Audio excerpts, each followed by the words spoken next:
import and export of genetically modified organisms. اگر آپ genetically modified organisms یا genetically modified products کو پاکستان میں لانا چاہتے ہیں یا پاکستان سے باہر کے ممالک میں بھیجنا چاہتے ہیں, you have to follow National Biosafety Rules 2005. Now, which things are applicable for the import in biotechnological centers? It can be in the form of genetically modified organism such as plant. It can be, for example, it is resistant to herbs, or it can be resistant to insects. Then you want to import such a product that is not available in Pakistan, or the genetically modified substances or cells you want to import from other countries.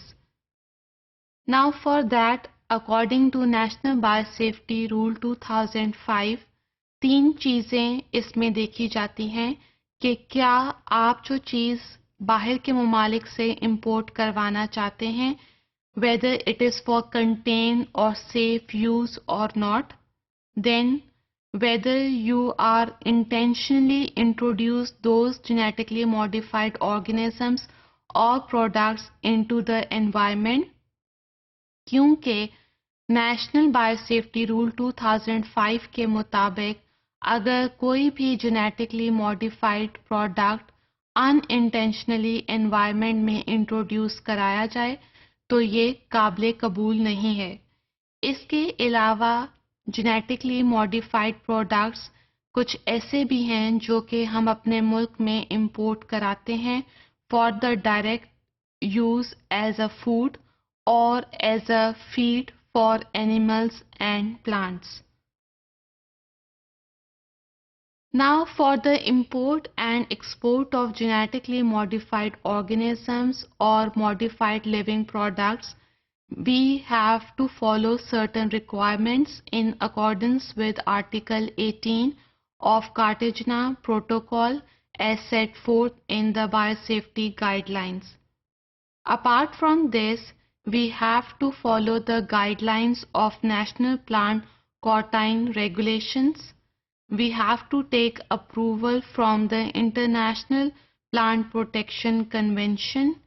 اس کے علاوہ ہمیں import trade and procedural orders یا export trade and procedural orders سے بھی اجازت نامہ لینا پڑتا ہے.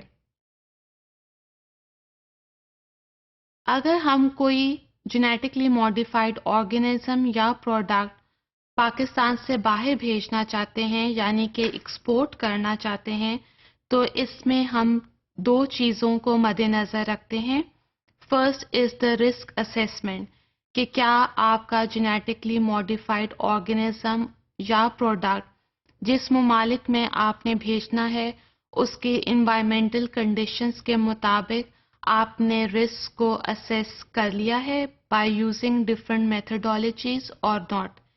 اس کے علاوہ اگر آپ نے پاکستان میں فیلڈ ٹرائلز کرائی ہیں تو یہ بھی ہو سکتا ہے کہ فار ایگزامپل آپ کا جینیٹکلی ماڈیفائڈ پلانٹ دوسری انوائرمنٹل کنڈیشنز میں جا کے ہیومن بینگز کے لیے الرجی کاز کرے.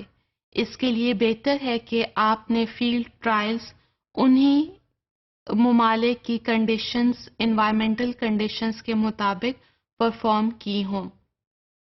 جب آپ نے رسک اسیسمنٹ اپلیکیشن میں دیکھ لی یا field trial according to exporting country دیکھ لی, then you have to give approval to the applicant. اس کے علاوہ ہمیں اپروول یا رولز فالو کرنے پڑتے ہیں نیشنل پلانٹ کوارنٹائن ریگولیشنز کے یا انٹرنیشنل پلانٹ پروٹیکشن کنونشن کے, جیسے کہ ہم امپورٹ کے لیے بھی ان رولز کو فالو کرتے ہیں.